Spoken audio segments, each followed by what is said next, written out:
میں گزارش کروں گا جامعہ تمیم داری کے محتمم حضرت مولانا فضل سبحان صاحب، جو کہ یہاں بھی اپنے علوم کی تکمیل فرما چکے ہیں اور ہمارے یہاں جامعہ میں بھی شاگرد کی حیثیت سے رہے ہیں، حضرت الشیخ کے زیر سایہ علم حاصل کر چکے ہیں، کہ وہ بھی آئیں اور چند الفاظ ہمارے لیے ارشاد فرمائیں۔ حضرت مولانا فضل سبحان صاحب۔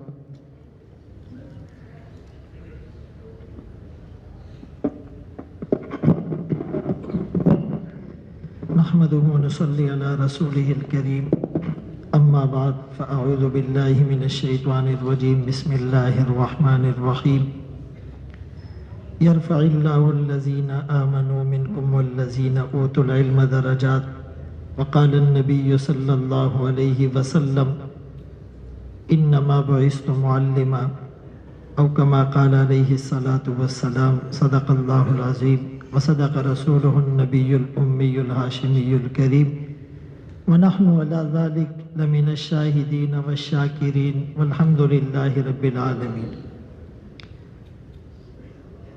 نرقع دنيانا بتمزيق ديننا، فلا ديننا يبقى ولا ما نرقع، فطوبى لعبد آثر الله ربا وجاد بدنياه لما يتوقع۔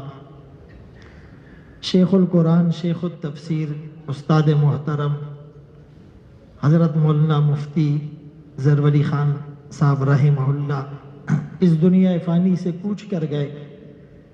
ان کی رحلت کا جو صدمہ ہے وہ ہم سب کے لیے ناقابل برداشت ہے۔ بچھڑا کچھ اس ادا سے رت ہی بدل گئی، ایک شخص سارے شہر کو ویران کر گئے۔ علم والوں کو اللہ نے مقام، مرتبہ، فضیلت عطا کی۔ کوئی قرآن کریم کو حفظ کر کے، کوئی قرآن کریم کا ترجمہ کر کے، کوئی قرآن کریم کی تفاسیر کو پوری دنیا میں پھیلا کر، کوئی حدیث کے میدان میں، کوئی فقہ کے میدان میں، کوئی تصنیف کے میدان میں، کوئی خطابت کے میدان میں، لیکن کچھ خوش قسمت اکابر وہ ہیں جو قبلہ نما کی طرح ہر شعبے میں نمایاں نظر آئے۔ جیسے قبلہ نما کو زمین پر رکھ دو، وہ قبلے کی ڈائریکشن بتاتا ہے، پہاڑ پر رکھ دو، سمندر میں ہو، خشکی میں ہو یا تری میں، وہ لوگوں کو قبلے کی سمت بتاتے ہیں۔ اسی طرح ہمارے اکابر کا یہ فیض تھا جو پوری دنیا میں پھیلا، اور اس مدرسے، اس چشمہ صافی سے نکلنے والی نہروں کے آب شیریں نے چہار دانگ عالم کو منور اور معطر کیا۔ اللہ تعالیٰ انہیں اپنی جوار رحمت میں جگہ عطا فرمائے، اور ہمیں ان کے مشن پر چلنے، ان کے نقش قدم پر چلنے کی توفیق نصیب فرمائے۔ ان اکابر کے ساتھ نسبت کو معمولی نہ سمجھا جائے۔ کسی نے کیا خوب کہا، عمل کی اپنی اساس کیا ہے، بجز ندامت کے پاس کیا ہے، رہے سلامت تمہاری نسبت، میرا تو بس یہی آسرا ہے۔ ایک آدمی بحری جہاز میں سفر کر رہا ہے اور رات کا وقت ہے، اور سمندر میں طغیانی اور موجوں میں تلاطم ہے۔ وہ بڑا گھبرایا ہوا کیپٹن کے روم میں جا کر دیکھتا ہے کہ وہ بہت اطمینان کے ساتھ صوفے پر لیٹا اخبار بینی میں مصروف ہیں۔ تو اس سے کہا کہ جہاز ڈوبنے لگا ہے، طوفان ہے، طغیانی ہے، تلاطم ہے، جہاز کسی بھی وقت ڈگمگا سکتا ہے، آپ اطمینان سے بیٹھے ہوئے ہیں۔ اس کیپٹن نے اس ساحل کی طرف، مسافر کی طرف دیکھ کر مسکرا کر یوں کہا، لگتا ہے پہلی بار آپ بحری جہاز کا سفر کر رہے ہیں، ہماری تو زندگی گزر گئی، ہماری تو عمر بیت گئی۔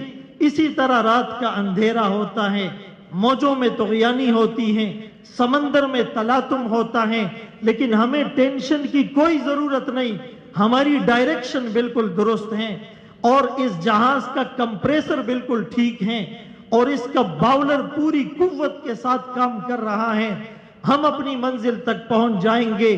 ہمارے اکابر دنیا سے چلے گئے لیکن ان کے جانشین موجود ہیں۔ رسول اللہ صلی اللہ علیہ وسلم کی وہ ہدایات ہمارے پاس ہیں، وہ نبوی تعلیمات ہمارے پاس ہیں، اکابر کی دعائیں اور اکابر کی سرپرستی ہمیں حاصل ہیں۔ ہم انشاءاللہ اس مشن کو آگے چلاتے رہیں گے۔